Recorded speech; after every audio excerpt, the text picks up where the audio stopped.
Hello बच्चों, welcome to JPG series. मैं Aakash from Learnohub, a free learning platform जहां पर आप सीख सकते हो physics, chemistry, maths, biology absolutely for free only at learnohub.com।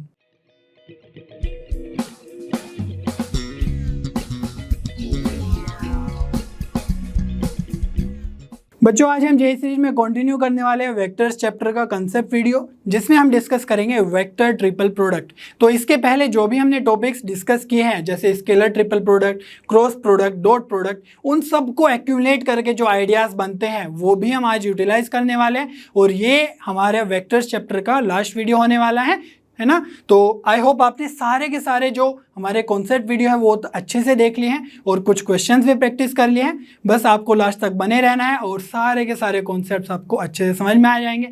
Are you ready? चलिए स्टार्ट करते हैं।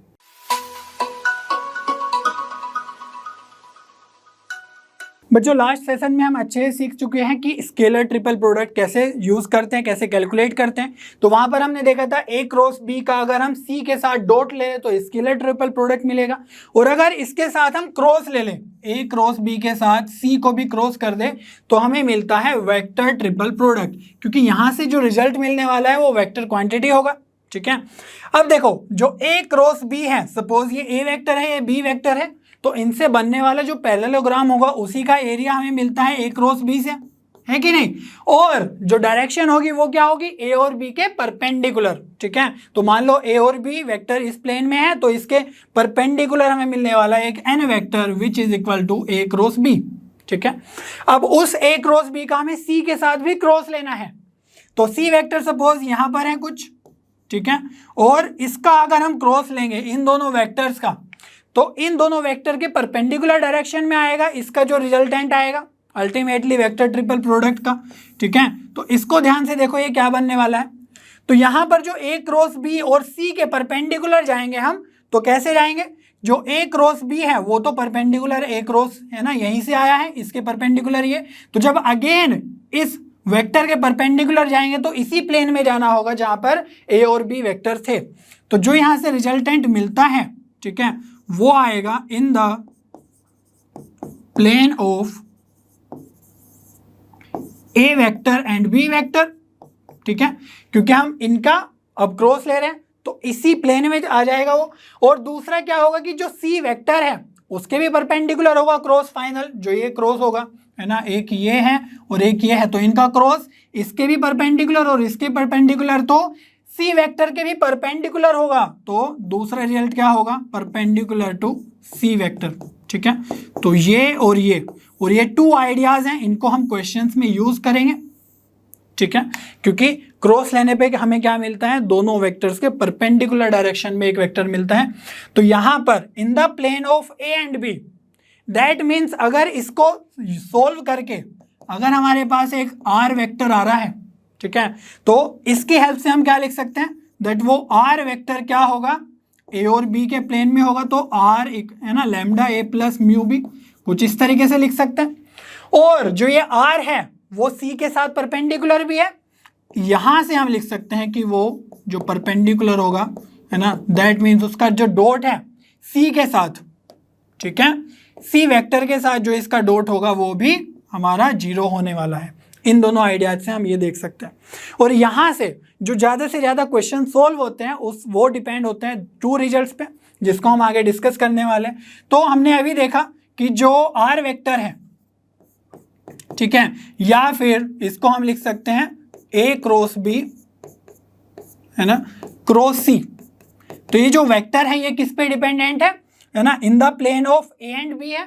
ठीक है, तो उसको हम कुछ इस तरीके से लिख सकते हैं, है कि नहीं, लैम्डा ए प्लस म्यू बी। क्लियर है। अब यहां से हम रिजल्ट लिखते हैं डायरेक्टली, तो फर्स्ट रिजल्ट तो कुछ इस तरीके से होगा, ए क्रॉस बी क्रॉस सी। तो यहां पर इसको सिंप्लीफाई करके है ना, क्योंकि अगर इसको डायरेक्ट सोल्व करोगे, ए बी सी वेक्टर अगर गिवन है तो उसमें आपको पहले यहां पर डिटर्मिनेंट बनाना होगा, उसको सोल्व करोगे, फिर सी के साथ जो यहां से आया फिर उसका एक डिटर्मिनेंट बनाना होगा, उसको सोल्व करना होगा। तो इसको हम डायरेक्टली सोल्व करने की कोशिश करते हैं ना डायरेक्ट रिजल्ट के साथ। तो यहां पर देखो, यहां पर ब्रैकेट इधर लगा हो या फिर ए इधर हो बाहर और ये ऐसे हो, ठीक है, तो ये दो ही केस है। या तो पहले दो पे लगाओ ब्रैकेट या फिर दूसरे दो पे, तो जिस पे ब्रैकेट लगाओ उसको पहले सोल्व करना है। तो यहां पर अब इसमें चाहे ये हो या ये केस हो, तो सेंटर में जो भी है मिडिल में उसको पहले लिख लो, ठीक है, बी वेक्टर। और यहां पर हम इसके कोफिशिएंट में कुछ लिखेंगे माइनस ऑफ, अब जो भी इस ब्रैकेट में बचा हुआ है, बी वेक्टर हमने यूज कर लिया, अब ए वेक्टर बचा हुआ है तो ए वेक्टर लिखो माइनस के साथ और उसके अंदर भी हम कुछ कोफिशिएंट लिखेंगे, ठीक है। सिमिलरली यहां पर देखो क्या लिखेंगे, मिडिल में जो भी है, ठीक है, उसको लिखो सबसे पहले बी वेक्टर, कोफिशिएंट लिखेंगे माइनस। अब ब्रैकेट में क्या क्या है, ब्रैकेट के अंदर है बी और सी, तो बी ले लिया, सी बचा, ठीक है, तो सी वेक्टर लिख लेंगे और ब्रैकेट में कुछ कोफिशिएंट लिखेंगे। क्या लिखेंगे, अब हमने बी वेक्टर ले लिया, जो भी बाकी बचे उसका कोफिशिएंट मींस उसका डॉट ले लेंगे, ठीक है, वही हमारा कोफिशिएंट बन जाएगा। अब यहां पर ए वेक्टर यूज कर लिया तो बी और सी उनका डॉट ले लेंगे, ठीक है। डोंट वरी, इसको क्वेश्चंस में भी यूज करेंगे, बार बार यूज करेंगे, आपको याद हो जाएगा अच्छे से रिजल्ट। अब यहां पर बी वेक्टर हमने मिडिल में ले लिया तो क्या क्या बचा, ए डॉट सी, ठीक है, और माइनस साइन के साथ, ये बीच में माइनस है बड़ा सा, ठीक है। सी वेक्टर हमने ले लिया तो बाकी क्या बचा, ए डॉट बी, ठीक है, उसका हम डॉट प्रोडक्ट ले लेंगे। तो ये जो 2 रिजल्ट्स हैं, ठीक है, ये बहुत ज्यादा इंपॉर्टेंट है आपके लिए क्वेश्चंस के लिए, ठीक है, इसी पे सारे के सारे क्वेश्चंस मोस्टली यूज होने वाले हैं। और डायरेक्टली क्वेश्चन की तरफ बढ़ते हैं, कुछ चीजें हम अलोंग द वे सीखते जाएंगे, ठीक है। Let A equals to this vector, B is this vector and C be a vector satisfying, इसको सेटिस्फाई करते हुए सी एक ऐसा वेक्टर है। सी की हमें वैल्यू नहीं गिवन है कंपोनेंट फॉर्म में, बस ये बता दिया है कि उसके साथ अगर ये लेंगे ए क्रॉस बी क्रॉस सी तो वो आएगा बी प्लस लैम्डा सी वेक्टर।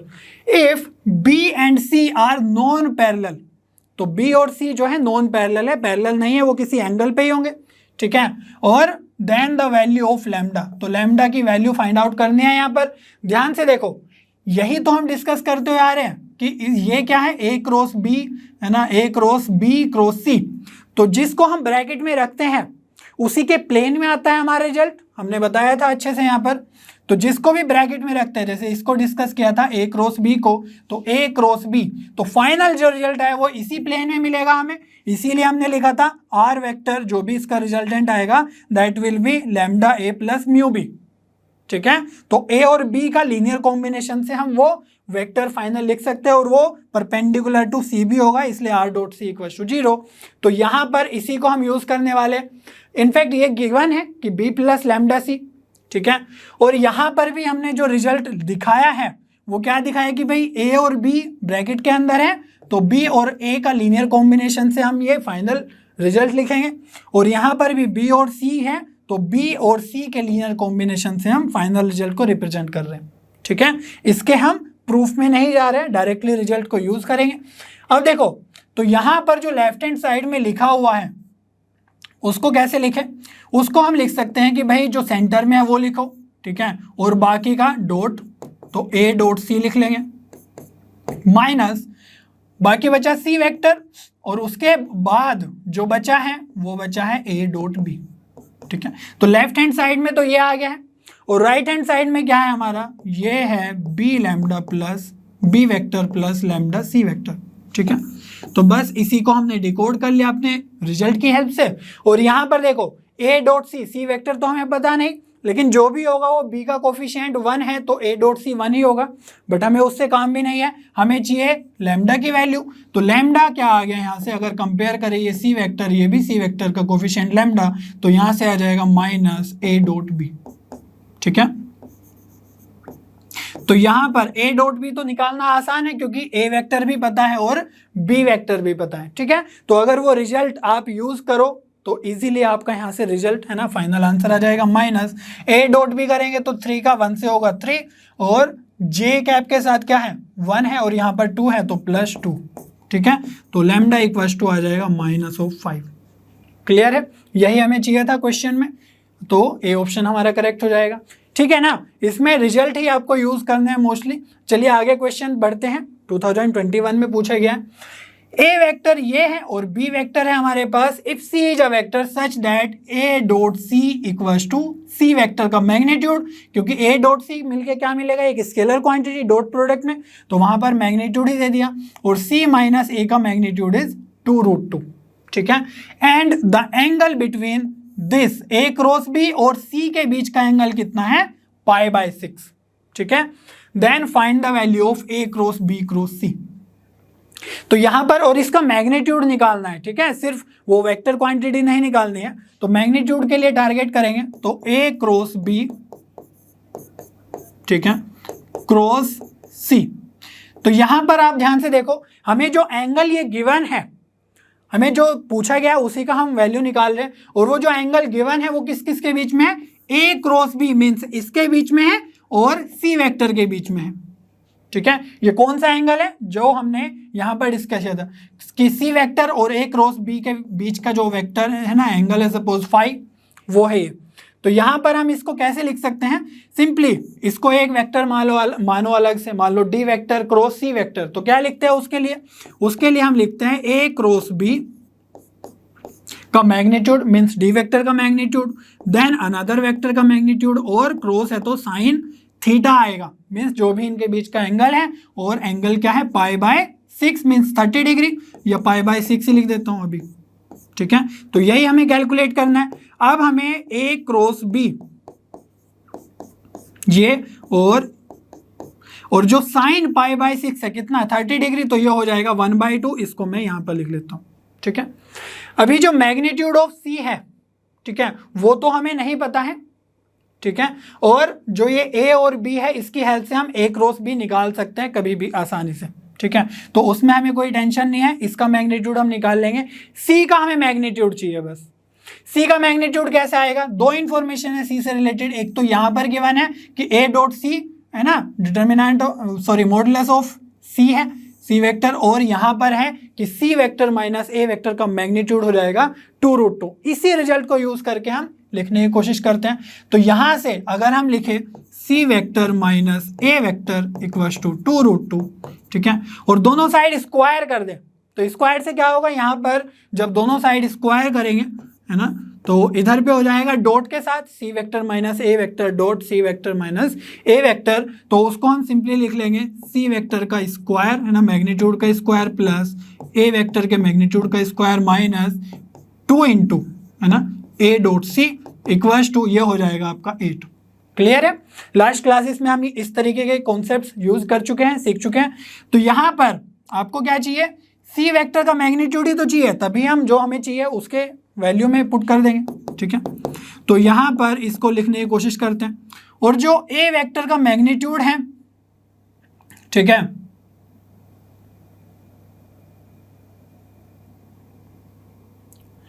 तो वो भी हम इजीली निकाल सकते हैं ना। ए वेक्टर हमारे पास है, तो यहां से ए वेक्टर का मैग्नीट्यूड क्या आ जाएगा, देखो यहां से आ जाएगा ए वेक्टर का मैग्नीट्यूड सिंपली 2 का स्क्वायर 4, 2 का स्क्वायर 4, और ये आ जाएगा 9, तो रूट के अंदर है तो 3 आ जाएगा मैग्नीट्यूड, इसमें कोई डाउट नहीं होना चाहिए। इनफैक्ट स्क्वायर ही चाहिए तो +9 लिख देंगे। और जो ये ए डॉट सी है, ए डॉट सी का क्या दिया हुआ है value, magnitude of C vector, तो -2 सी वेक्टर इक्वल्स टू 8, ठीक है। इसको लिखने की कोशिश करते हैं, थोड़ा अच्छे से क्वाड्रेटिक बन रहा है ये सी में। तो यहाँ से अब ये -2 सी वेक्टर है ना, और 8 को इधर ले आएंगे तो ये बचेगा +1 इक्वल्स टू 0। क्लियर है। ये दोनों, ये जो रिजल्ट आ रहा है वो इससे और इससे आ रहा है। क्लियर है। अब यहाँ पर इजीली आप क्या लिख सकते हो, सी वेक्टर -1 का स्क्वायर इक्वल्स टू 0, क्योंकि ये तो है ना वही है, a -1 का स्क्वायर करेंगे तो a स्क्वायर है ना +1 -2a। तो यहाँ से जो मैग्नीट्यूड ऑफ c आ जाएगा वेक्टर, वो आ जाएगा 1, ठीक है। तो यहाँ पर तो 1 पुट कर देंगे, कोई बात नहीं। अब बस हमें क्या चाहिए, a क्रॉस b का मैग्नीट्यूड। तो a क्रॉस b देख लेते हैं, a क्रॉस b क्या आने वाला है। अब क्योंकि ये तो दोनों वेक्टर्स ही हैं हमारे पास, तो डायरेक्टली डिटर्मिनेंट की हेल्प से इनको सोल्व कर लेते हैं, ठीक है। तो यहाँ पर है a, तो ये बन जाएगा 2 1 -2, और b है तो ये बन जाएगा 1 और 0। क्लियर है। डिटर्मिनेंट सोल्व करना है, ज़्यादा कुछ नहीं करना है। तो i के साथ क्या बन जाएगा, देखो 1 के साथ 0, ये बन जाएगा 2 -j, यहाँ से आ जाएगा आपके पास, ये आ जाएगा 2, ठीक है, प्लस के कैप, इनफैक्ट ये के कैप होगी सारी की सारी, ठीक है, कैप मत भूला करो, नहीं तो आप इसको कोई ऐसे ही है ना नंबर मान लोगे। तो यहाँ से जो के कैप के साथ आएगा ये आ जाएगा 2 - 1, तो इसके साथ 1 ही आएगा, ठीक है।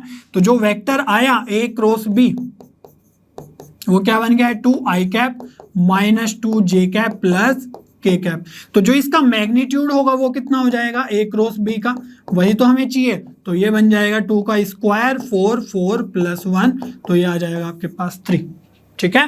तो यहाँ पर ये आ गया 1/2 इंटू इसका तो वैल्यू है ना 1 आया हमने देखा, और यहाँ से आ गया 3 × 1, तो ये आ गया फाइनली 3/2 जो हमें चाहिए था, ठीक है, जिसका वैल्यू चाहिए था, तो 3/2 सी ऑप्शन आपका करेक्ट हो जाएगा, ठीक है। तो जो भी आइडियाज़ है वो आपको सोलिडिफाई होते जाएंगे जैसे जैसे आप ज़्यादा से ज़्यादा क्वेश्चन सोल्व करेंगे, है ना। हमने देखा कि भाई ये हमें सोल्व करना है, यहाँ पर ये एंगल गिवन था, फिर हम यहाँ तक पहुँचे, ठीक है। उसके बाद सी वेक्टर नहीं पता था, ए क्रॉस बी तो हम कभी भी निकाल सकते थे, वो निकाल भी लिया। अब सी वेक्टर के लिए ये वाले 2 आइडियाज़ गिवन थे, तो ये हमने लास्ट क्लासेस में सीखे हैं। तो आपको ना सारा का सारा लेक्चर्स कंटिन्यूटी में देखना होगा, उसके बाद जो डीपीपी है ऑनलाइन टेस्ट है उनको ट्राई करना होगा, और उसी के साथ पैरेलल ये लेक्चर भी देखोगे, उसके बाद आपको सारे के सारे चीज़ें क्लियरली होगी, है ना, समझ में आ जाएगी। चलिए फिर इसी के साथ एक और क्वेश्चन सोल्व करते हैं, बहुत ही अच्छा क्वेश्चन है ये, ठीक है, नेक्स्ट लेवल क्वेश्चन है। Let the 3 vectors A vector B vector C vector be such that C vector is coplanar with A and B. तो जो सी वेक्टर है वो कोप्लेनर है ए एंड बी के, मीन्स ए और B का जो प्लेन है उसी में सी वेक्टर भी है, ठीक है। And A dot C equal to 7 given है, कोई बात नहीं, अब सी की वैल्यू नहीं गिवन है ना। And B is perpendicular to C vector, ये भी बहुत ज़्यादा इंपॉर्टेंट डिस्कशन है कि जो बी है वो सी के परपेंडिकुलर है, या फिर हम ये भी बोल सकते हैं कि जो सी वेक्टर है वो बी के परपेंडिकुलर है। तो भाई सी वेक्टर कोप्लेनर है ए एंड बी के और परपेंडिकुलर है बी वेक्टर के, ये बात ध्यान रखो। Where A vector is this B vector is this then the value of this, ठीक है। तो यहां पर आपको ए वेक्टर बी वेक्टर के लिए तो कोई ज़्यादा मशक्कत करने की ज़रूरत नहीं है, बस आपको सी वेक्टर चाहिए, और सी वेक्टर फाइंड आउट करने के लिए हम पूरा का पूरा एफर्ट डालेंगे, बाद में ये तो बहुत ईजिली सोल्व हो जाएगा, ठीक है। तो जो सी वेक्टर है उसके लिए हमने क्या क्या बताया कि एक तो भाई वो कोप्लेनर है ए और बी के, और परपेंडिकुलर है बी वेक्टर के। तो ध्यान से देखो, जो हमने स्टार्टिंग में डिस्कशन किया था वो क्या किया था, वो किया था कि भाई जो सी वेक्टर है ना, जो सी वेक्टर है वो पर कोप्लेनर है ए और बी के, ठीक है। दैट मीन्स सी वेक्टर को हम इस तरीके से लिख सकते हैं लैम्डा ए प्लस म्यू बी के फॉर्म में, उसके साथ कोप्लेनर है, और परपेंडिकुलर है सी वेक्टर है ना बी वेक्टर के, तो C dot B equal to 0 वो यही आ जाएगा। लेकिन हम उस फॉर्म में ना लिख के, है ना, इस तरीके से ना लिख के कुछ डिफरेंट वे में लिखेंगे, है ना, ताकि क्वेश्चन बहुत ही जल्दी सोल्व हो जाए। उससे भी लिख सकते हो आप कोप्लेनर वाले आइडियाज जो हमने लास्ट क्लासेस में यूज़ किए हैं ना, लीनियर कॉम्बिनेशन ऑफ वेक्टर्स में। तो यहाँ पर मैं लिखने वाला हूँ कि जो सी वेक्टर है वो होगा, हमें बताया है कि भाई ए और बी के प्लेन में है, तो ए और बी के प्लेन में हमें मिलता है जब हम क्रॉस प्रोडक्ट लेते हैं और परपेंडिकुलर है बी के, ठीक है। तो इसको आप ध्यान से देखो, तो जब हमने ए क्रॉस बी क्रॉस सी किया था तो हमने बोला था कि जो वेक्टर बनेगा नया वो बी के परपेंडिकुलर होगा और इस प्लेन में लाई करेगा। तो यही कंडीशन यहाँ पर भी सेटिस्फाई हो रही है कि भाई जो सी वेक्टर है वो ए और बी के प्लेन में है, ठीक है, और परपेंडिकुलर है बी वेक्टर के, और यहाँ पर लैम्डा भी लगा देते हैं क्योंकि हमें नहीं पता कि वो मैग्नीट्यूड कितना है उसका, ठीक है। तो डायरेक्शन तो हमारी सेट हो गई, मीन्स जो सी वेक्टर है वो कुछ इस तरीके से आप सोल्व कर सकते हो। अदरवाइज जो पुराने आइडियाज़ हैं जैसे c vector is coplanar with this, तो सी वेक्टर को लिख सकते हो लैम्डा ए प्लस म्यू बी वेक्टर, ठीक है। तो वहां से आपके पास लैम्डा और म्यू में एक इक्वेशन बनेगी, और बोला गया है कि सी इज परपेंडिकुलर टू बी, तो सी डॉट बी भी करोगे वहां से भी एक इक्वेशन मिलेगी, और ए डॉट सी भी दिया है यहाँ से भी, तो उन इक्वेशंस के थ्रू भी आप निकाल सकते हो, या फिर डायरेक्टली इतनी अंडरस्टैंडिंग अगर हो गई है कि भाई c vector is coplanar with this and perpendicular to this, तो हम इस तरीके से भी लिख सकते हैं, ठीक है। इतना सारा डिस्कशन सिर्फ इसीलिए है कि इसको हम सिंपली वे में लिख सके। अब हमें क्या करना है, सिंपली इनको कैलकुलेट करना है और उसके बाद हम लैम्डा की वैल्यू कैलकुलेट करेंगे, ठीक है। तो यहाँ से देखो लैम्डा को तो आप बाहर ही रखो अभी, अंदर देखो क्या क्या बनेगा, इसको हम जो रिजल्ट है उसकी हेल्प से डिकोड करेंगे। तो ए क्रॉस बी है ना, तो इसको क्या बताया था कि जो भी बीच में है उसको लिखो पहले, ठीक है, उसके कोफिशिएंट में कुछ आएगा माइनस जो अदर है ए वेक्टर उसको लिखो और उसके कोफिशिएंट्स में कुछ आएगा, ठीक है। तो बी वेक्टर जो बीच में है उसके अलावा क्या क्या बचा, ए डॉट बी, ठीक है, और ए वेक्टर के अलावा क्या क्या बचा, बी डॉट बी। तो इसमें घबराना नहीं है, जरूरी नहीं है कि बी डॉट सी आएगा, हमेशा बी डॉट बी भी आ जाएगा, इस तरह का रिजल्ट बन रहा है। तो c vector equals to lambda. अब देखो हमें ए डॉट बी भी पता है और बी डॉट बी भी पता है। तो ए डॉट बी क्या है, इसका दोनों का डॉट लेना है। तो यहाँ पर 2i प्लस के है तो जे वाला उठ जाएगा कंपोनेंट, तो इनका डॉट लेंगे तो मैं ऐसे ले लेता हूँ -2 और ये बन जाएगा 1, तो यह आ जाएगा माइनस ऑफ बी वेक्टर, ठीक है। और ए वेक्टर के साथ क्या आएगा, B dot B means magnitude of B का स्क्वायर, तो यहाँ से बन जाएगा 5, ठीक है, तो ये आ जाएगा -5 ए वेक्टर। तो सी वेक्टर क्या आ गया फाइनली देखो माइनस बी वेक्टर, तो माइनस बी वेक्टर वो है ना -2i माइनस के कैप और -5 टाइम्स ऑफ दिस, तो माइनस से साइन के साथ लिखना है तो ये हो जाएगा +5i कैप -5 जे कैप -5 के कैप, ठीक है।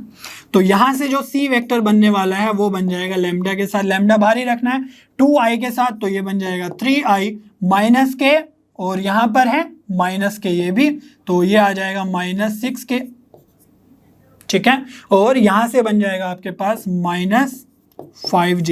इनफैक्ट जे वाले को पहले लिखना है, कोई बात नहीं। अब यहां से हमारे पास जो सी वेक्टर आया वो लैम्डा के फॉर्म में आया है, ठीक है, लेकिन हमें तो वो सी प्रॉपर चाहिए बिना लैम्डा के, तभी हम कुछ वैल्यू रिपोर्ट कर पाएंगे। तो यहां पर एक और रिजल्ट गिवन है कि जो ए डॉट सी है उसको भी हम 7 लिख सकते हैं, ठीक है। तो जो ए वेक्टर है और ये सी वेक्टर है इसका डॉट प्रोडक्ट आएगा हमारा 7, ठीक है। तो डायरेक्टली हम लिख लेते हैं A dot C equals to 7। तो डॉट तो हम डायरेक्टली ले सकते हैं कि नहीं, तो यहां पर क्या है 3 लैम्डा आई और ये है -i, तो यह हो जाएगा -3 लैम्डा। यहाँ पर है -6 लैम्डा है ना, ये k के साथ है और k के साथ यहाँ पर 1 है तो -6 लैम्डा, और j के साथ क्या है -5 लैम्डा और यहाँ पर है +1, तो ये भी -5 लैम्डा इक्वल्स टू 7, ठीक है। अब यहाँ पर ऐड कर लो 6 5 11 14, तो -14 लैम्डा इक्वल्स टू 7, तो लैम्डा आ गया -1/2। क्लियर है, लैम्डा भी आ गया, तो सी वेक्टर आ गया हमारा, है कि नहीं। अब सी वेक्टर आ गया है तो -1/2 बाहर लिख दो और इसको लिख दो 3i, और ये है हमारा -5j में पहले लिख लेता हूँ, -5j और -6k। अब देखो सी वेक्टर इसको हम अंदर मल्टीप्लाई कर देंगे, ठीक है, तो ये बन जाएगा -3/2 i कैप, जे के साथ तो प्लस हो जाएगा 5/2 जे कैप, और ये बन जाएगा प्लस के साथ तो ये बन जाएगा 3k कैप, ठीक है। तो सी वेक्टर फाइनली हमारा इतनी मेहनत के बाद आ चुका है, ठीक है। इतनी मेहनत कभी कभी एग्जाम में करनी होती है, सारा कुछ छोटे छोटे क्वेश्चन नहीं होते हैं हमेशा, ठीक है। तो इसकी भी हैबिट होनी चाहिए कि लॉन्ग कैलकुलेशन भी आप कर सको। अब लेकिन इसमें और ज़्यादा काम नहीं है, बस इसको ही हमें कैलकुलेट करना है। तो सबसे पहले हम क्या करते हैं, a + b + c vector calculate कर लेते हैं, ठीक है, और वहाँ से फिर उसका है ना उसका डिटर्मिनेंट ले लेंगे, मोड ले लेंगे और फिर स्क्वायर करके 2 से मल्टीप्लाई कर देंगे। तो इन तीनों को ऐड करना है, इसको और इसको, ठीक है। तो देखो डायरेक्टली मैं कर देता हूँ, -i + 2i, तो ये हो जाएगा i कैप, और यहाँ पर -3/2 i कैप है तो ये बन जाएगा -1/2 i कैप, ठीक है। और जब j कंपोनेंट को करेंगे, j ये रहा और यहाँ पर तो j है नहीं और ये है 5/2, तो ये हो जाएगा आपका 7/2 j कैप, ठीक है। और लास्ट में है k कैप 2k कैप और यहाँ पर है 3k कैप, तो ये हो जाएगा 5k कैप। बस इसका मैग्नीट्यूड लेना है, तो मैग्नीट्यूड के लिए क्या करना होगा, आपको सिर्फ मोड निकालना है इसका और यहाँ पर रूट करना है। तो इनफैक्ट स्क्वायर कर देते हैं ना, क्योंकि हमें स्क्वायर ही चाहिए, तो रूट भी कैंसिल हो जाएगा ये, ठीक है। तो रूट के बिना ही हम आंसर लिखते हैं, तो ये हो जाएगा 1/4 + 49/4 + 25, ठीक है। तो यहाँ से आ गया है 50/4 प्लस 25 या फिर लिख सकते हैं 25/2 प्लस 25, ठीक है। लेकिन हमें फाइनल आंसर क्या चाहिए, वो चाहिए हमें 2 के साथ मल्टीप्लाई करके। तो 2 के साथ a vector plus b vector plus c vector और इसका स्क्वायर, तो ये क्या हो जाएगा 2 इंटू 25/2 प्लस 25, तो यहाँ से आ जाएगा 25 प्लस 50, ये आ जाएगा आपका 75, ठीक है। तो ये वाली कैलकुलेशन आसान थी, यहाँ पर भी बहुत ज़्यादा कुछ नहीं था, बस ये वाला आइडिया इंपॉर्टेंट है बहुत ज़्यादा कि आप सी वेक्टर को इस तरीके से भी देख सकते हो जब दे दिया जाए कि ये कोप्लेनर है कुछ 2 वेक्टर्स के साथ और परपेंडिकुलर है किसी और वेक्टर के साथ, ठीक है। तो यहाँ पर जो आंसर आएगा आपका वो आ जाएगा 75। क्लियर है? आई होप आपको बहुत अच्छे से समझ में आया होगा क्वेश्चन। बच्चों एक और क्वेश्चन देख लेते हैं। यहाँ पर है ए वेक्टर गिवन है और बी वेक्टर भी गिवन है, then the vector product of, है ना, तो इसका करना है। ए प्लस बी वेक्टर है, फिर उसके साथ क्रॉस में ये इतना बड़ा सा टर्म है, ठीक है, और इसकी वैल्यू क्या होगी ये सिंपली बताना है आपको, वेक्टर्स के फॉर्म में ही आने वाला है आंसर। तो ध्यान से देखो, बहुत ही अच्छे से इसको सोल्व करेंगे, ठीक है, स्टेप बाय स्टेप। तो a माइनस बी वेक्टर ये अंदर है सबसे ज़्यादा ब्रैकेट में, ठीक है, उसके साथ है b वेक्टर, तो यहाँ तक का ब्रैकेट जो है ये वाला, इसको सोल्व कर लेते हैं सबसे पहले, ठीक है। तो इसको सोल्व करेंगे, बहुत ही आसान है, b के साथ a होगा तो ये बन जाएगा a क्रॉस b, ठीक है, और माइनस b क्रॉस b होगा तो माइनस b क्रॉस b, उसमें तो प्रॉब्लम आ जाएगी, ठीक है, क्योंकि दोनों के दोनों ही सेम वेक्टर है b और b, तो उनका जो क्रॉस प्रोडक्ट है वो 0 होने वाला है, तो इसलिए इसको लिखेंगे नहीं। तो ये वाला ब्रैकेट हमारा सोल्व हो गया है। इसके बाहर क्या है, ये है a वेक्टर, ठीक है, इसके साथ क्रॉस, और फिर ये ब्रैकेट भी आ गया है, ठीक है, और इसके बाद है हमारे पास b, फिर ये वाला लास्ट वाला ब्रैकेट भी आ गया है, और यहाँ पर है a प्लस बी वेक्टर और इसके साथ भी क्रॉस है। वाह, तो इसी तरीके से बढ़ते जाएंगे, ठीक है, बहुत ज़्यादा घबराने वाली बात नहीं है। तो यहाँ पर आप ध्यान से देखो, ये इसको एक वेक्टर मानो, ठीक है, और ये एक वेक्टर हो जाएगा क्रॉस लेने के बाद, ये एक वेक्टर क्रॉस इसके साथ, ठीक है, तो ये हो गया लाइक ए क्रॉस सी, और उसके साथ फिर है बी बाहर क्रॉस में, ठीक है। तो इस पूरे के पूरे ब्रैकेट को हम एक साथ देखने की कोशिश कर रहे हैं। तो इसको एज्यूम करो कि ये सी वेक्टर है, ठीक है। तो इसको सोल्व करने के लिए हम देख लेते हैं किस तरीके से हम अप्रोच करेंगे। तो इसमें वही रिजल्ट हम यूज़ करने वाले हैं, कौन सा, जिसमें हमने ए क्रॉस बी क्रॉस सी को डॉट के फॉर्म में लिखा था, ठीक है। तो यहाँ पर हमने बताया कि सबसे पहले जो बीच वाला है ना, इस ब्रैकेट को देखो, इस ब्रैकेट में जो बीच वाला है उसको लिखेंगे तो ए क्रॉस बी, ठीक है। अब इसके साथ डॉट किस किस का आएगा, डॉट आएगा जो रिमेनिंग वाले हैं ए और बी, ठीक है, तो ये ए डॉट बी आ जाएगा, और फिर इसके बाद जो इस ब्रैकेट में बचा है वो ए वेक्टर बचा है माइनस ए वेक्टर, और इसके साथ डॉट किसका आएगा उसको देखने की कोशिश करते हैं। तो इसके साथ डॉट जो रिमेनिंग है उनका आएगा, तो ए क्रॉस बी, है ना, और डॉट आ जाएगा बी वेक्टर का ही, ठीक है, और ये हो गया अपना क्लोज। तो ये हमने यहाँ से डिकोड करके लिखा, ठीक है। अब ध्यान से देखो, जो a डॉट बी है उसको तो हम इजीली लिख सकते हैं ना भाई, ये a वेक्टर है ये b वेक्टर है, तो जो a डॉट बी है वो क्या आ जाएगा, सिंपली इनके कंपोनेंट्स को मल्टीप्लाई कर दो, है ना, ये हो जाएगा -1 +2 और +6, तो +2 + 6 कितना हो गया, 8 हो गया, -1 तो ये आ जाएगा 7, ठीक है। तो इसको लिख लेंगे हम 7 a क्रॉस b, ठीक है। और यहां पर देखो ये जो टर्म लिखा हुआ है ये क्या है, a cross b dot b, तो ये तो बॉक्स प्रोडक्ट ही लिखा हुआ है ना, जो हमने लास्ट सेशन में सीखा था। तो इसको हम लिख सकते हैं that a vector b vector और b वेक्टर, ठीक है।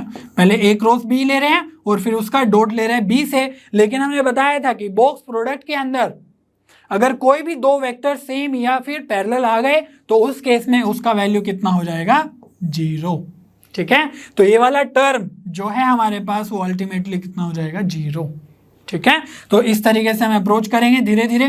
तो a vector plus b vector और उसके साथ क्रॉस, ठीक है। अभी जो 7 है इसको बाहर ले सकते हैं, ओके, तो 7 को हम बिल्कुल बाहर ले लेंगे और अंदर बचेगा हमारे पास a क्रॉस, है ना, इस टर्म का हम इसके साथ क्रॉस लेंगे पूरे ब्रैकेट के साथ, तो ये बनेगा a क्रॉस b,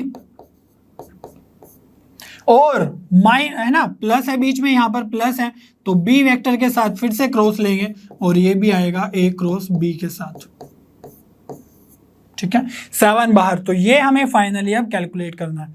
अब देखो ध्यान से, आप ये मत बोलना कि यहाँ पर भी तो ए और ए सेम है और यहाँ पर भी बी और बी सेम है, नहीं, वो तभी होगा जब बॉक्स प्रोडक्ट के लिए होगा और ए दो का प्रोडक्ट हो रहा हो, है ना, क्रॉस प्रोडक्ट, और तीसरे के साथ उसका डॉट हो रहा हो और उसमें दो सेम हो, तो तभी जीरो होगा। अब यहाँ पर हमें फाइनली इसको कैलकुलेट करना है। अगेन हम उसी अप्रोच से जाएंगे, ठीक है, अलग अलग इनको स्प्लिट करेंगे, ठीक है। तो यहाँ से देखो, इसको अगर हम ध्यान से लिखें तो ये कितना आ जाएगा, यहाँ पे जो बीच में है उसको लिखेंगे और बाकी का डॉट ले लेंगे, तो ये बन जाएगा ए डॉट बी, है ना, बी वेक्टर, सॉरी ए वेक्टर आएगा बीच वाला। तो यहाँ पर आपको ए वेक्टर लिखना है माइनस, फिर जो ब्रैकेट के अंदर दूसरा है उसको लिखेंगे बी वेक्टर को, और बी वेक्टर के साथ क्या आ जाएगा, ए डॉट ए, तो ए डॉट ए आएगा हमारा बी वेक्टर के साथ, ठीक है। तो ये तो हमारा फर्स्ट टर्म क्लियर हो गया है यहाँ तक। और फिर जो सेकंड टर्म है उसको भी लिख लेते हैं। वो क्या बनेगा, देखो यहाँ पर बीच में सेंटर में ए है, तो ए के साथ क्या आएगा, बी डॉट बी,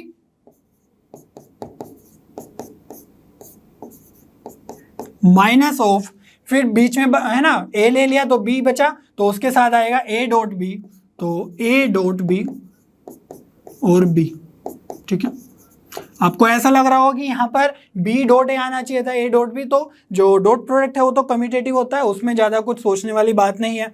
तो यहाँ से देखो, जो ए डॉट बी है वो तो 7 है, और जो ए डॉट ए है, a dot a means magnitude of a का स्क्वायर, तो ये कितना है देख लो, इसका स्क्वायर आ जाएगा सिंपली, है ना, स्क्वायर लेना है ना, तो ये 4 5 6, तो 6 आ जाएगा। और जो बी डॉट बी है वो है बी वेक्टर के मैग्नीट्यूड का स्क्वायर, तो यहाँ से 9 4 13 और 14, ठीक है। तो ये वाले सभी टर्म्स जो यहाँ पर जरूरत है वो मैंने लिख लिए। बाहर में 7 है, ये बात ध्यान रखना, तो इसको थोड़ा आगे और सोल्व करेंगे। तो 7 के साथ देखो क्या क्या बन रहा है, ये बन रहा है ए डॉट बी ए, तो ए डॉट बी 7 है, तो ये बन जाएगा 7 ए वेक्टर, ठीक है। और यहाँ पर है माइनस मैग्नीट्यूड ऑफ ए का स्क्वायर, तो ये बन जाएगा -6 बी, ठीक है। और जो ये है बी डॉट बी ए वेक्टर, तो बी डॉट बी क्या है, बी का स्क्वायर मैग्नीट्यूड का स्क्वायर, तो प्लस में 14 ए,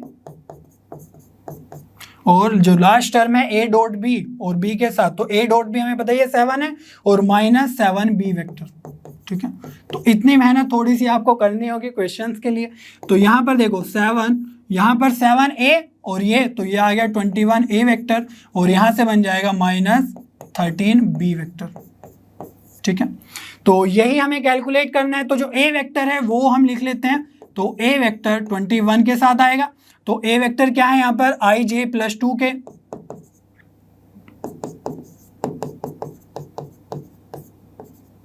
-13। बी वेक्टर क्या है, बी वेक्टर है -i 2j प्लस 3 के, -i प्लस 2j प्लस 3 के, ठीक है। और यहाँ पर बस इसको सिंप्लीफाई करना है और हमारा आंसर आ जाएगा। तो देखो 21i और माइनस ऑफ, है ना, माइनस होगा तो प्लस में हो जाएगा ये मल्टीप्लाई, तो 21 और 13 कितना हो जाएगा, ये 24 34 i कैप, और j के साथ करेंगे 21j, और ये हो जाएगा -26j, ठीक है, 13 और 2 है, तो 21 - 26 हो जाएगा -5j, और k के साथ क्या आएगा, ये हो जाएगा 42, और यहाँ से आ जाएगा -39, तो ये हो जाएगा प्लस, है ना, 3k कैप।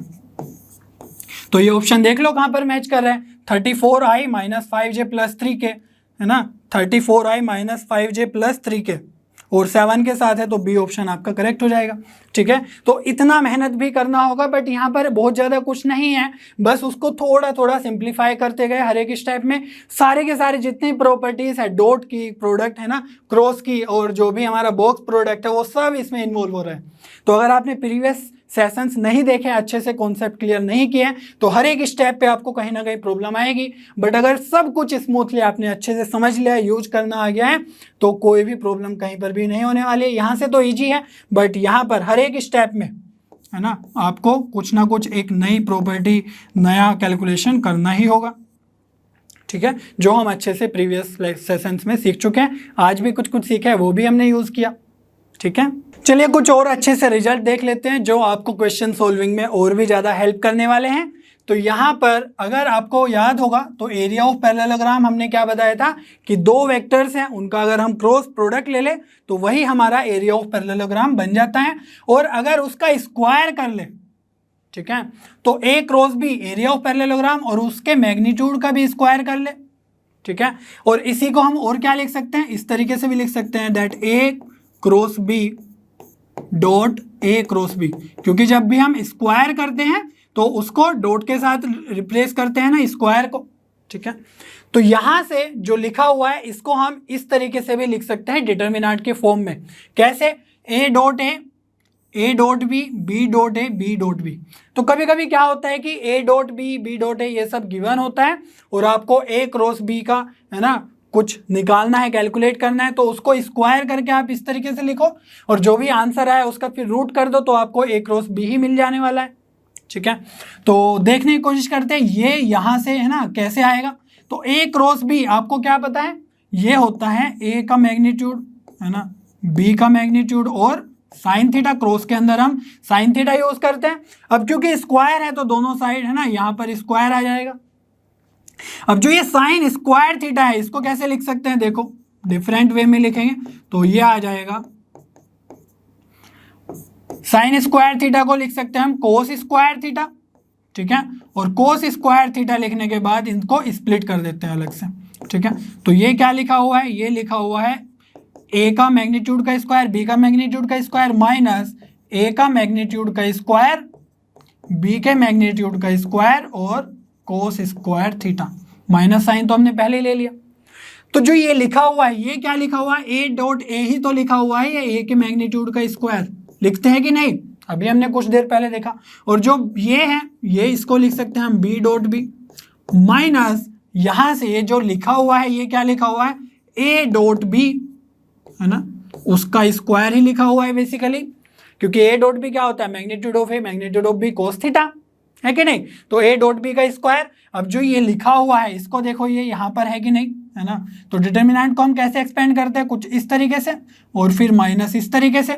तो A dot A into B dot B minus है ना B dot A into A dot B. अब हमें पता है कि A dot B B dot A एक ही बात है तो उनका स्क्वायर लिख सकते हैं। ठीक है, तो कभी कभी रिजल्ट्स इस तरीके से आप लिख, अगर आपको पता होगा तो आसानी हो जाएगी क्वेश्चंस करने में।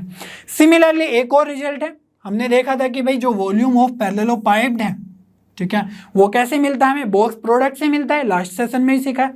अब उस बॉक्स प्रोडक्ट का अगर हम स्क्वायर कर दें, ठीक है, तो आपको ये वाले रिजल्ट मिलने वाले हैं फिर A dot A dot B A dot C B dot A B dot B B dot C, similarly C vector के साथ है। ठीक है, तो इसको थोड़ा देखने की कोशिश करते हैं कैसे आएगा ये। तो जो ए बी सी बॉक्स है उसको हमने कैसे लिखना सीखा था, डिटर्मिनेंट की फॉर्म में। ठीक है, वहां पर हमने देखा था कि अगर ए बी सी के कुछ कुछ कॉम्पोनेंट्स होंगे A1 A2 A3, तो उसको हम कुछ इस तरीके से लिख सकते हैं कि A1 A2 A3 और यहाँ पर है B1 B2 B3 C1 C2 और C3। ठीक है, लेकिन हमें चाहिए स्क्वायर, दैट मीन्स 2 टाइम्स हमें मल्टीप्लाई करना होगा। तो यहाँ पर अगेन हम लिखेंगे A1 A2 A3 B1 B2 और B3 और C1 C2 और C3। ठीक है, इसी को यूज करके हमारा ये वाला वैल्यू आने वाला है और ये डिटर्मिनेंट के अंदर है, देखते हैं हम कैसे आएगा। ठीक है, तो यहाँ पर देखो अगर जो ये फर्स्ट रो है उसमें क्या लिखा हुआ है, ए वेक्टर के कंपोनेंट्स लिखे हुए हैं, और जो यहाँ पर जो फर्स्ट कॉलम है उसमें A1 B1 C1, तो वो तो कुछ सेंस नहीं बना रहा है, बट जो फर्स्ट रो है सेकंड डिटर्मिनेंट में भी वो भी है ना ए वेक्टर के कंपोनेंट्स लिखे हुए हैं। तो यहाँ पर अब जो ये ए डॉट ए है ये क्या है, ए डॉट ए, ये बेसिकली लिखा हुआ है डिटर्मिनेंट है ना मोड ऑफ ए का स्क्वायर, या फिर हम इसको ऐसे भी लिख सकते हैं कंपोनेंट फॉर्म में A1 का स्क्वायर A2 का स्क्वायर प्लस A3 का स्क्वायर और उसका स्क्वायर। ठीक है, तो फाइनली क्या लिखा हुआ है A1 square A2 square plus A3 square. ये क्या लिखा हमने A11 जो ये वाला टर्म है A डॉट ए। ठीक है, वो यही है। अब हमने बताया था यहाँ पर बहुत ही इंपॉर्टेंट है, आपको डिटर्मिनेंट में जो हमने पढ़ाया था उसका एक प्रॉपर्टी याद होना चाहिए। तो जब हम मैट्रिक्स में मल्टीप्लाई करते हैं तब तो कैसे करते हैं, first row first column, first row second column, first row third column, ठीक है। लेकिन जब हम डिटर्मिनेंट पे स्विच किए थे और वहां पर हमने डिस्कस किया था कि डिटर्मिनेंट की मल्टीप्लिकेशन कैसे कर सकते हैं, तो वहां पर हमने अच्छे से बोला था, अगर आपको याद हो, कि फर्स्ट रो फर्स्ट कॉलम से कर सकते हैं, first row first second column से जैसे मैट्रिक्स में करते हैं। अलोंग विद दैट हम फर्स्ट रो की फर्स्ट रो से भी कर सकते हैं, first row second row first row third row, इस तरीके से भी हम कर सकते हैं, और उसको हम बोलते हैं रो बाय रो, ठीक है। रो बाय रो भी हम कर सकते हैं और वो हमें ज्यादा यूजफुल रिजल्ट देगा। तो रो बाय कॉलम हम मैट्रिक्स में करते हैं सिर्फ, लेकिन डिटर्मिनेंट में हम row by row, column by row, column by column भी कर सकते हैं। वहां पर अगर आपको यहाँ पर कुछ डाउट आ रहा है कैसे कर रहे हैं हम, तो डिटर्मिनेंट जो चैप्टर हमने अच्छे से पढ़ा है उसमें जो मैट्रिक्स है ना, डिटर्मिनेंट की मल्टीप्लिकेशन है, ऑपरेशंस ऑफ डिटर्मिनेंट, उसमें अच्छे से एक्सप्लेन किया था कि भाई हम रो बाय रो भी कर सकते हैं, ठीक है। हालांकि जो डिटर्मिनेंट है वो डिफरेंट दिखेगा, लेकिन जो फाइनली कैलकुलेट करके आएगा वैल्यू वो सेम आएगा, ठीक है। तो रो बाय रो करने पे क्या होगा भाई, फर्स्ट रो की फर्स्ट रो से करेंगे तो क्या बनेगा, a1 का स्क्वायर, a2 का स्क्वायर, a3 का स्क्वायर, वही तो हमारा ये बन रहा है which is a dot a। तो यहां पर हम लिख सकते हैं a डॉट a। तो ये आपको याद होना चाहिए कि हम डिटर्मिनेंट में रो बाय रो मल्टीप्लाई भी कर सकते हैं टू रियलाइज दिस रिजल्ट। और एक है ना, ए के वेक्टर के कंपोनेंट्स का जब हम b1 b2 b3 से करेंगे तो ये क्या लिखा हुआ है, a डॉट b, ठीक है। अब क्योंकि यहां पर a वेक्टर है और यहां पर फिर c से करेंगे तो ये आ जाएगा a डॉट c। अब शायद आपको दिख रहा होगा, तो यहां पर जब b से करेंगे a का, b से b का, b से c का, तो ये सिंपली आपके बन जाएंगे जो ऊपर लिखा हुआ है b dot a, b dot b और b डॉट c, ठीक है। तो जो बेसिक चीजें हैं ना वो अगर आपको क्लियर हो तो फिर सारे की सारी जो आगे के कॉन्सेप्ट्स है वो क्लियर होते चले जाते हैं धीरे धीरे, ठीक है। तो ये आपका रिजल्ट बनेगा। अब ये जो रिजल्ट है इस पे अच्छा सा क्वेश्चन पूछा गया, एडवांस में पूछा गया है, तो वो हम पीवाईक्यू सेशन में कवर करेंगे, ठीक है, अच्छे से। अब यहाँ पर ये रिजल्ट आप अभी ध्यान रखो, ठीक है, बहुत ही यूजफुल रिजल्ट है, यहाँ से वो क्वेश्चन बहुत ही आसानी से सोल्व हो जाएगा। नेक्स्ट हम बढ़ते हैं एक लास्ट इंपॉर्टेंट कॉन्सेप्ट, हालांकि ये बहुत ज़्यादा है ना ऐसे नहीं है। तो यहाँ पर हमने बोला है कि भाई a क्रॉस b उसका स्क्वायर, a डॉट b का स्क्वायर इक्वल्स टू होगा a के मैग्नीट्यूड का स्क्वायर इंटू b के मैग्नीट्यूड का स्क्वायर, ठीक है, और बीच में प्लस है। इसको हम इस तरीके से भी लिख सकते हैं कि नहीं, जब भी हम स्क्वायर करते हैं, ठीक है, तो उसको ऐसे लिखते हैं a क्रॉस b और उसके अंदर आता है डॉट। तो ये देखो ये और ये सेम दिख रहा है, बीच में डॉट है, तो जब भी डॉट हो तो उसका हम मैग्नीट्यूड का स्क्वायर ले लेते हैं, तो a क्रॉस b के मैग्नीट्यूड का स्क्वायर। तो ये टर्म और ये टर्म बिल्कुल सेम है, सिमिलरली ये भी सेम है, और इक्वल्स टू में जो रिजल्ट आएगा वो तो सेम ही आएगा। तो या तो इस तरीके समझ लो या फिर इस तरीके, दोनों एक ही बात है। अब हम लेफ्ट हैंड साइड को लेके चलते हैं, सोचने की कोशिश करते हैं क्या हम राइट हैंड साइड को ले आएंगे, और ये रिजल्ट आपको डायरेक्ट याद होना चाहिए, प्रैक्टिस में आ जाएगा, ठीक है। तो a क्रॉस b का स्क्वायर, तो ये क्या हो जाएगा, ये हो जाएगा magnitude of a magnitude of b, a cross b यही तो होता है, और साइन थीटा, लेकिन स्क्वायर है ना, तो यहां पर हो जाएगा ये स्क्वायर थीटा। यहां से क्या आने वाला है, ये तो ये आ गया हमारा, ये आने वाला है हमारे पास a का मैग्नीट्यूड, b का magnitude cos theta, but square है तो यहाँ पर भी स्क्वायर, यहाँ पर भी स्क्वायर, a मैग्नीट्यूड का स्क्वायर और b के मैग्नीट्यूड का स्क्वायर आप कॉमन ले लो, तो अंदर क्या बचेगा, sine square theta plus cos square theta. तो ये तो 1 ही हो गया है कि नहीं, और यहाँ से बनेगा a के मैग्नीट्यूड का स्क्वायर, b के मैग्नीट्यूड का स्क्वायर, ठीक है, वही आपका राइट हैंड साइड में। तो ये वाला रिजल्ट आपको डायरेक्टली याद होना चाहिए, है ना, कि भाई क्रॉस कर रहे हो उसका स्क्वायर, डॉट कर रहे हो उसका स्क्वायर, तो वो आ जाएगा उन दोनों के, है ना, वेक्टर्स के मैग्नीट्यूड का स्क्वायर का प्रोडक्ट। और यहाँ पर जो वेक्टर्स है वो सेम होने चाहिए, तभी हम उनको कॉमन ले सकते हैं और sine square theta cos square theta 1 बना सकते हैं, ठीक है।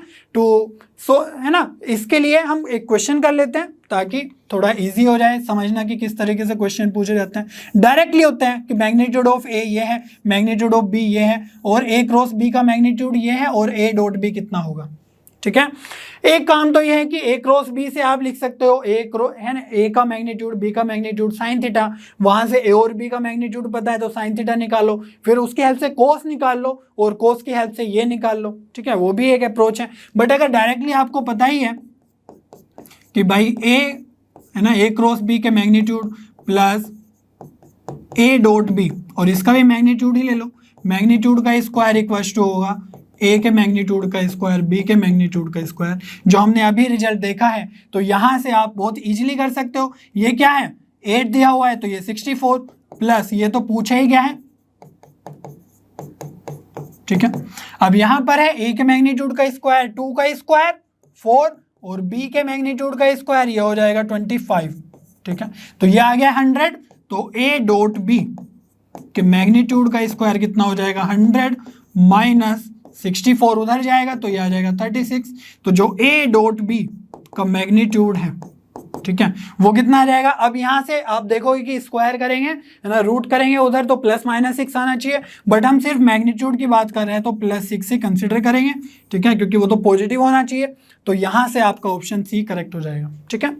तो दोनों ही अप्रोच ठीक है, बट अगर आपको ये रिजल्ट याद है डायरेक्टली तो बहुत ज़्यादा अच्छा रहेगा, है ना, दिखने लगेगी चीज़ें।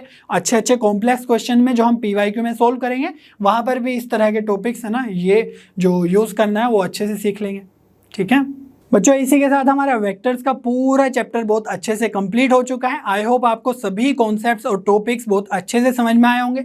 अब हम मिलेंगे मस्ट प्रैक्टिस के सेशन में, तब तक लर्नो हब पे बने रहिए, क्योंकि लर्नो हब पे सभी कंटेंट फ्री है पर बेस्ट है।